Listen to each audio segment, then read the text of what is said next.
Okay. Wow. Elon Musk, time to drop the really big bomb, right? And I thought this was going to be on Iran. So it's funny. I haven't even seen. Right? I haven't even seen this one. But he goes, at real Donald Trump is in the Epstein files. This is the real reason they have not been made public. Have a nice day. Nice signature from a South African DJT. Man.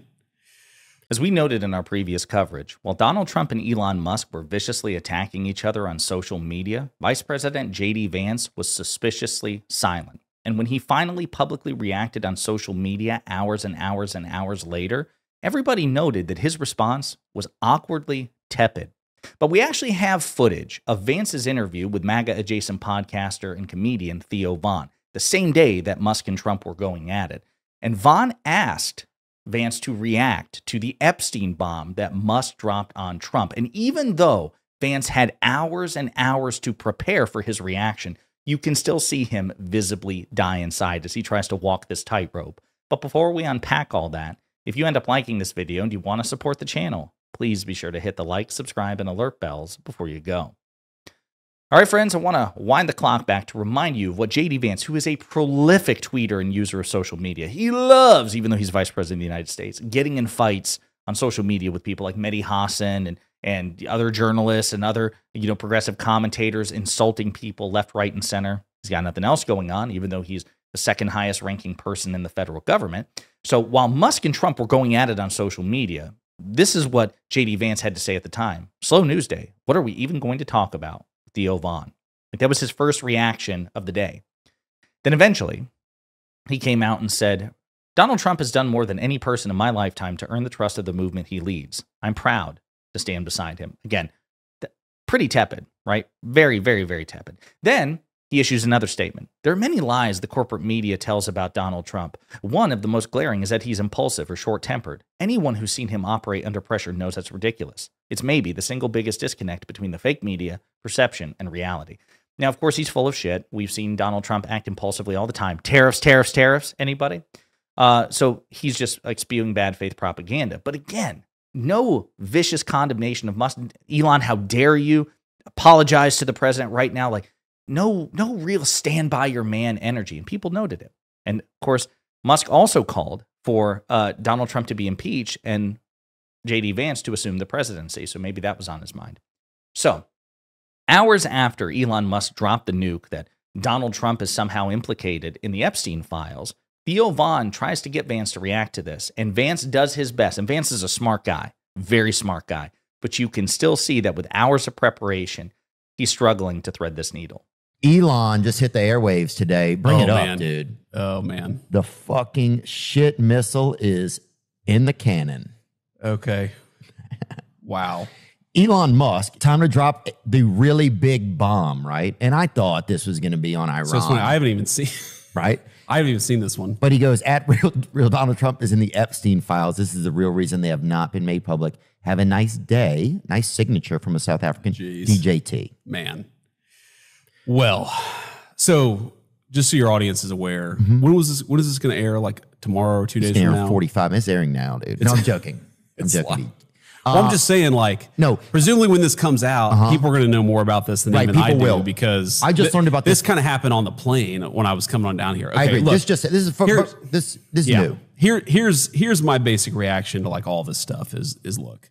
First of all, absolutely not. Donald Trump didn't do anything wrong with Jeffrey Epstein. Like, the guy is whatever the Democrats and the media says about him. That's totally BS. Here's my basic read on. And listen, before we play the rest of the clip, I got to give J.D. Vance props, okay? So he says he has not seen this tweet, but also that, he's been reading about it on the plane over to Theo Von. So I'm not sure. I don't know how much of this is live versus not. But I will say, what Vance just did there in terms of a denial was the first explicit denial that the Trump administration has offered in terms of the association between Trump and Jeffrey Epstein. Caroline Leavitt didn't do it. The official White House press statement didn't do that. FBI Director Kash Patel didn't do it. This is the first time somebody said, actually, no, this particular claim isn't true. But we'll get to that in a second. On it. First of all, I'm the vice president to President Trump. My loyalties are always going to be with the president. And I think that Elon, he's an incredible entrepreneur. He's actually done, I think Doge was really good. This sort of effort to root out waste, fraud, and abuse in our country is really good. And look, man, I'm always going to be loyal to the president, and I hope that eventually Elon kind of comes back into the fold. Maybe that's not possible now because he's gone so nuclear. Well, his feelings but I hope it is, man. His because feelings are hurt. Why though? Do you know why? Yeah, I mean, so look, I think number one, so Elon's new to politics, right? So you can see it there. He's struggling in real time to try to defend this. And he goes on to say, Elon has been attacked politically, and this has put pressure on him. Again, no sympathy for Elon Musk. He's being attacked politically because of choices he's made. It's not simply that he's conservative. It's not simply that he's a Republican. It's not simply that he's a Trump supporter. People can be pissed off about that. His customers, his clients, people can be pissed off about that. It's that Musk became a full-throated enforcer of the Trump administration, at times seen as a co-president or shadow president. He was vicious. He was cruel. He was dishonest, perpetually so. And so, yeah, he's no sympathy for him there. But that's not why Elon Musk finally blew up at Trump. He blew up at Trump for a variety of reasons, many of which were selfish, other of which is he's just calling Trump out for his lie that this particular big, beautiful bill is fiscally responsible when it's not. Now, just as a reminder, I want you to compare J.D. Vance's reaction there. He's not happy about it. You can tell as someone as smart and as educated as Vance is like struggling in real time. How the hell do I do this? I want you to see, as a reminder, how FBI Director Kash Patel, Trump's FBI Director, a man who has purportedly seen the Epstein files alongside Attorney General Pam Bondi, the people who actually have their hands on these things. Look at his reaction. This is going to come up because it's been going on since we've been recording here.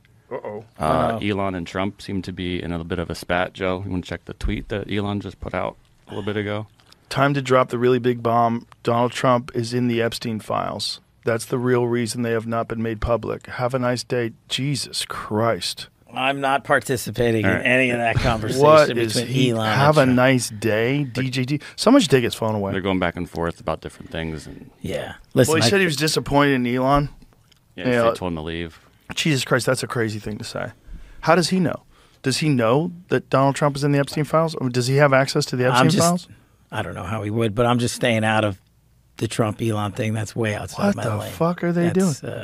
So again, note that Kash Patel, who's seen the Epstein files, he could have very easily said, no, of course Donald Trump's not in the Epstein files. That's insane. I can say that unequivocally. He doesn't do it. We will get to, there's I think it's one of ABC's top legal experts, legal correspondents weighs in on this in just a second. But to really set the stage, here is Donald Trump during a Fox News interview during the 2024 campaign, being very squirrely on the topic of declassifying the Epstein files, as they promised that they would. Would you declassify the 9/11 files? Yeah. Would you declassify JFK files? Yeah. I did a lot of it. Would you declassify the Epstein files? Yeah, I would. All right. I guess I would. I think that less so because, you don't know. You don't want to affect people's lives if it's phony stuff in there because there's a lot of phony stuff with that whole world. But I think I would. Would you declassify the 9/11? So you see him hesitating. Yep. Oh, Epstein? Maybe. I don't. It's really tough, right. Now, also as a reminder, Jeffrey Epstein and Donald Trump were close associates for years, and they often partied together.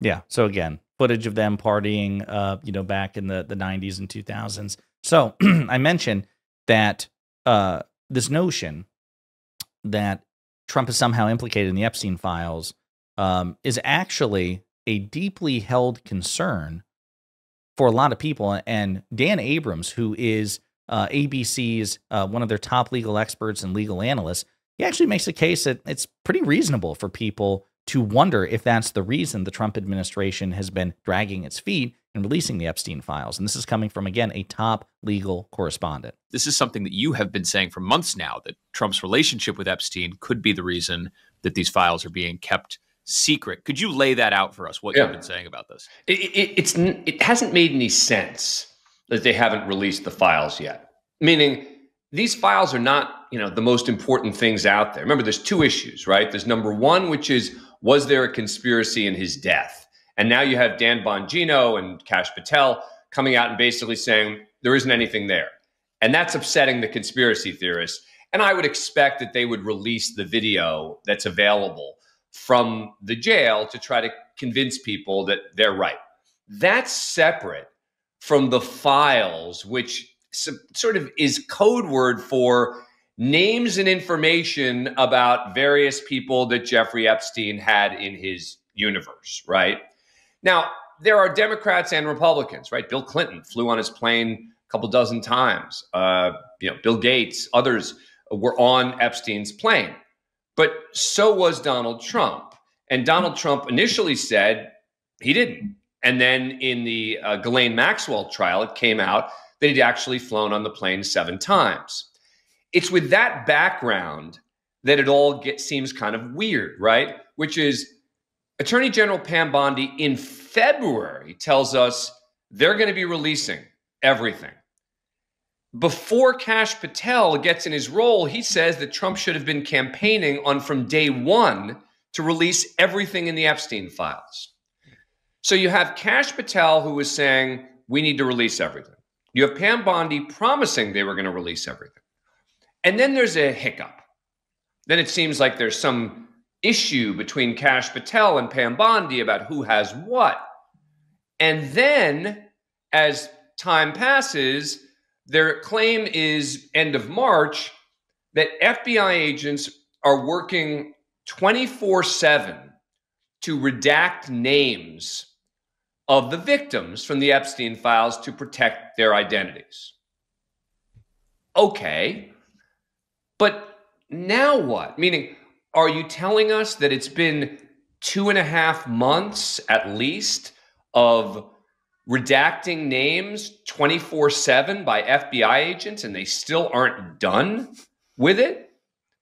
You put that in conjunction now with what Elon Musk says, and it kind of makes sense. So look, I don't know for certain, but I have long speculated that I couldn't think of any other reason why they haven't released these Epstein files. As you point out, a lot of Trump allies in the media have been calling for so long. So again, that's one of ABC's top legal correspondents making the case that it's perfectly reasonable to have questions or suspicions about why the Trump administration, which hyped this thing up. I mean, Kash Patel, Dan Bongino, Donald Trump himself, talked a lot about Jeffrey Epstein. Epstein died in federal custody on Donald Trump's watch when he was president of the United States. So the Trump administration could just make it so much easier for everybody and satisfy the demands of their own voters by simply releasing the files as they promised and stop playing games about it. And the more they decline to do so, the more suspicious this comes for a lot of people, including their own base. So this is a situation where Donald Trump could potentially be hoisted by his own petard, which I find ironic. But yeah, there you have it. I mean, JD Vance struggling to deal with this in real time. I would argue doing a much better job, certainly, than Kash Patel. But of course, Vance had the benefit of hours to prepare for this. In the meantime, let me know what you think in the comments.